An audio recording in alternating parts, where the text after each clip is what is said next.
اعوذ باللہ من الشیطان الرجیم بسم اللہ الرحمن الرحیم۔ بھلا تم نے ان لوگوں کو نہیں دیکھا جن کو کتاب سے حصہ دیا گیا تھا کہ وہ گمراہی کو خریدتے ہیں اور چاہتے ہیں کہ تم بھی رستے سے بھٹک جاؤ، اور اللہ تمہارے دشمنوں سے خوب واقف ہے، اور اللہ ہی کافی کارساز ہے، اور اللہ ہی کافی مددگار ہے۔ اور یہ جو یہودی ہیں، ان میں کچھ لوگ ایسے بھی ہیں کہ کتاب اللہ کے کلمات کو ان کے مقامات سے ہٹا دیتی ہیں اور کہتے ہیں کہ ہم نے سن لیا اور نہیں مانا، اور کہتے ہیں سنو نہ سنوائے جاؤ، اور زبان کو مروڑ کر اور دین میں طعن کی راہ سے تم سے گفتگو کے وقت راعینہ کہتی ہیں۔ اور اگر یوں کہتے کہ ہم نے سن لیا اور مان لیا، اور صرف اسمع اور راعینہ کی جگہ انظرنا کہتے، تو ان کے حق میں بہتر ہوتا اور بات بھی بہت درست ہوتی، لیکن اللہ نے ان کے کفر کے سبب ان پر لعنت کر رکھی ہے، تو یہ کچھ تھوڑے ہی ایمان لاتی ہیں۔ اے کتاب والو، قبل اس کے کہ ہم کچھ چہروں کو مٹا دیں اور پھر ان کی پیٹھ کی طرف پھیر دیں یا ان پر اس طرح لعنت کریں جس طرح ہفتے والوں پر لعنت کی تھی، ہماری نازل فرمائی ہوئی کتاب پر جو تمہاری کتاب کی بھی تصدیق کرتی ہے ایمان لے آؤ، اور اللہ نے جو حکم فرمایا سو سمجھ لو کہ ہو چکا۔ اللہ اس گناہ کو نہیں بخشے گا کہ کسی کو اس کا شریک بنایا جائے، اور اس کے سوا اور گناہ جس کو چاہے معاف کر دے، اور جس نے اللہ کا شریک مقرر کیا اس نے بڑا بہتان باندھا۔ کیا تم نے ان لوگوں کو نہیں دیکھا جو اپنے آپ کو پاکیزہ کہتے ہیں؟ نہیں، بلکہ اللہ ہی جس کو چاہتا ہے پاکیزہ کرتا ہے، اور ان پر دھاگے برابر بھی ظلم نہیں ہوگا۔ دیکھو یہ اللہ پر کیسا جھوٹ طوفان باندھتے ہیں، اور یہی کھلا گناہ کافی ہے۔ بھلا تم نے ان لوگوں کو نہیں دیکھا جن کو کتاب سے حصہ دیا گیا ہے کہ بتوں اور شیطان کو مانتے ہیں، اور کفار کے بارے میں کہتے ہیں کہ یہ لوگ مومنوں کی نسبت سیدھے رستے پر ہیں۔ یہی لوگ ہیں جن پر اللہ نے لعنت کی ہے، اور جس پر اللہ لعنت کرے تو تم اس کا کسی کو مددگار نہ پاؤ گے۔ کیا ان کے پاس بادشاہی کا کچھ حصہ ہے؟ اس صورت میں تو یہ لوگوں کو تل برابر بھی نہ دیں گے۔ یا جو اللہ نے لوگوں کو اپنے فضل سے دے رکھا ہے اس کا حسد کرتے ہیں۔ تو ہم نے خاندان ابراہیم کو کتاب اور دانائی عطا فرمائی تھی اور سلطنت عظیم بھی بخشی تھی، پھر لوگوں میں سے کسی نے تو اس کتاب کو مانا اور کوئی اس سے رکا رہا،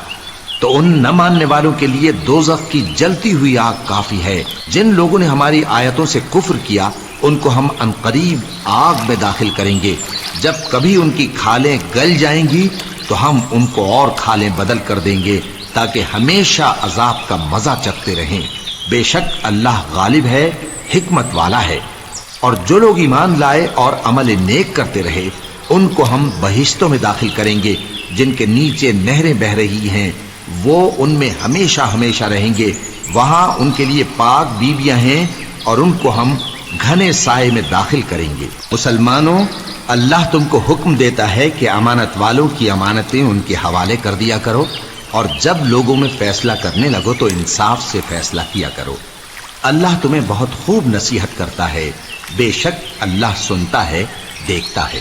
مومنوں، اللہ اور اس کے رسول کی فرما برداری کرو، اور جو تم میں سے صاحب حکومت ہیں ان کی بھی۔ پھر اگر کسی بات میں تم میں اختلاف واقع ہو تو اگر اللہ اور روز آخر پر ایمان رکھتے ہو تو اس میں اللہ اور اس کے رسول کے حکم کی طرف رجوع کرو۔ یہ بہت اچھی بات ہے اور اس کا انجام بھی اچھا ہے۔ کیا تم نے ان لوگوں کو نہیں دیکھا جو دعویٰ تو یہ کرتے ہیں کہ جو کتاب تم پر نازل ہوئی اور جو کتابیں تم سے پہلے نازل ہوئیں ان سب پر ایمان رکھتے ہیں، اور چاہتے یہ ہیں کہ اپنا مقدمہ اللہ کے باغی کے پاس لے جا کر فیصل کرائیں، حالانکہ ان کو حکم دیا گیا تھا کہ اس کو نہ مانیں، اور شیطان تو یہ چاہتا ہے کہ ان کو بہکا کر رستے سے دور ڈال دے۔ اور جب ان سے کہا جاتا ہے کہ جو حکم اللہ نے نازل فرمایا اس کی طرف رجوع کرو اور پیغمبر کی طرف آؤ، تو تم منافقوں کو دیکھتے ہو کہ تم سے گریز کرتے اور رکے جاتے ہیں۔ پھر کیسی ندامت کی بات ہے کہ جب ان کے اعمال کی شامت سے ان پر کوئی مصیبت واقع ہوتی ہے تو تمہارے پاس بھاگے آتے ہیں اور قسمیں کھاتے ہیں کہ واللہ ہمارا مقصود تو بھلائی اور مصالحت تھا۔ ان لوگوں کے دلوں میں جو کچھ ہے اللہ اس کو خوب جانتا ہے۔ تم ان کی باتوں کا کچھ خیال نہ کرو، اور انہیں نصیحت کرو اور ان سے ایسی باتیں کہو جو ان کے دلوں میں اثر کر جائیں۔ اور ہم نے جو پیغمبر بھی بھیجا ہے تو اسی لیے بھیجا ہے کہ اللہ کے فرمان کے مطابق اس کا حکم مانا جائے۔ اور یہ لوگ جب اپنے حق میں ظلم کر بیٹھے تھے، اگر تمہارے پاس آتے اور اللہ سے بخشش مانگتے اور پیغمبر بھی ان کے لیے بخشش طلب کرتے تو اللہ کو معاف کرنے والا بڑا مہربان پاتے۔ پس تمہارے پروردگار کی قسم، یہ لوگ جب تک اپنے تنازعات میں تمہیں منصف نہ بنائیں اور جو فیصلہ تم کر دو اس سے اپنے دل میں تنگ بھی نہ ہوں بلکہ اس کو خوشی سے مان لیں، تب تک مومن نہیں ہوں گے۔ اور اگر ہم ان پر فرض کر دیتے کہ اپنے آپ کو قتل کر ڈالو یا اپنے گھر چھوڑ کر نکل جاؤ تو ان میں سے تھوڑے ہی لوگ ایسا کرتے، اور اگر یہ اس نصیحت پر کاربند ہوتے جو ان کو کی جاتی ہے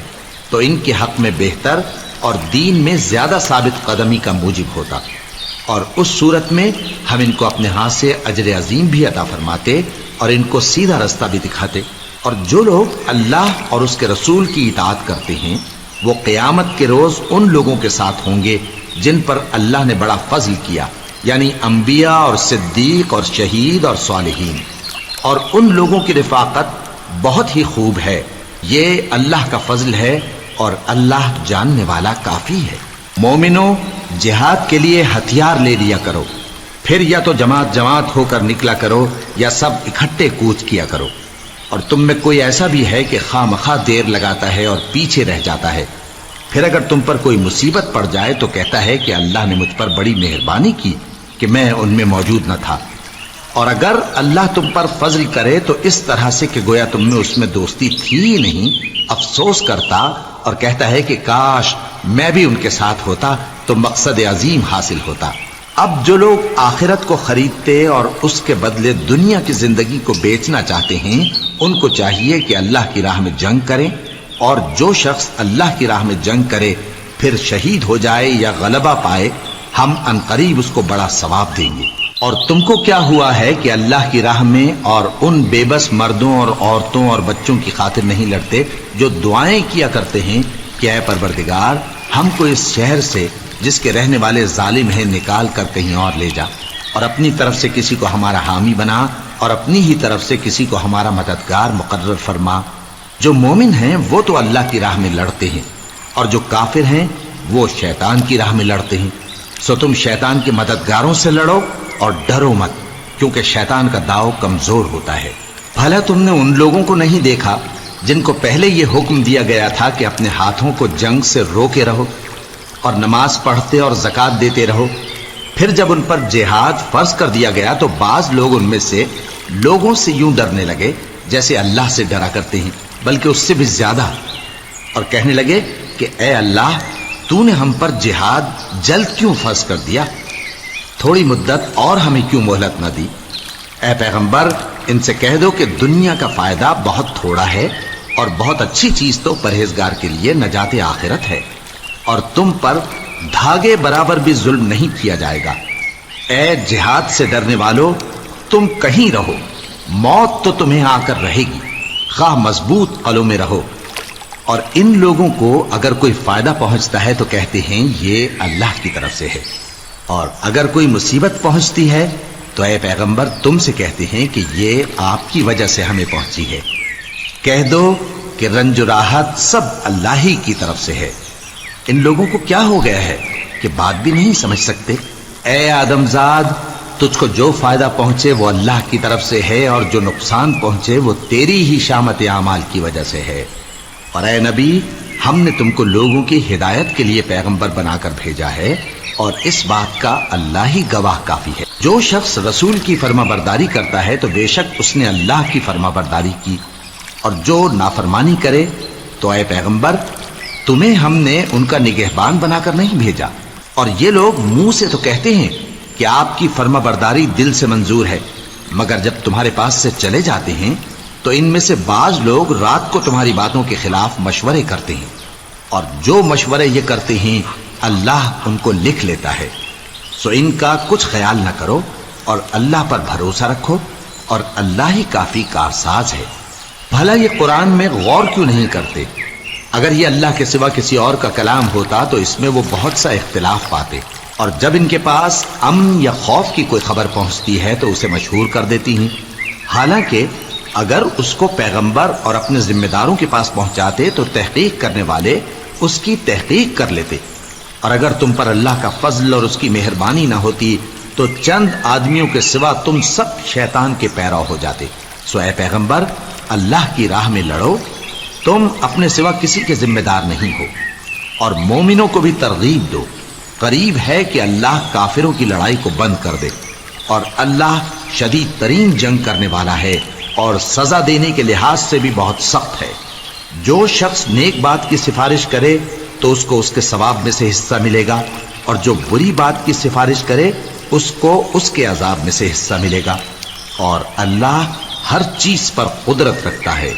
اور جب تم کو کوئی دعا دے تو جواب میں تم اس سے بہتر کلمے سے اسے دعا دو یا انہی لفظوں سے دعا دو، بے شک اللہ ہر چیز کا حساب لینے والا ہے۔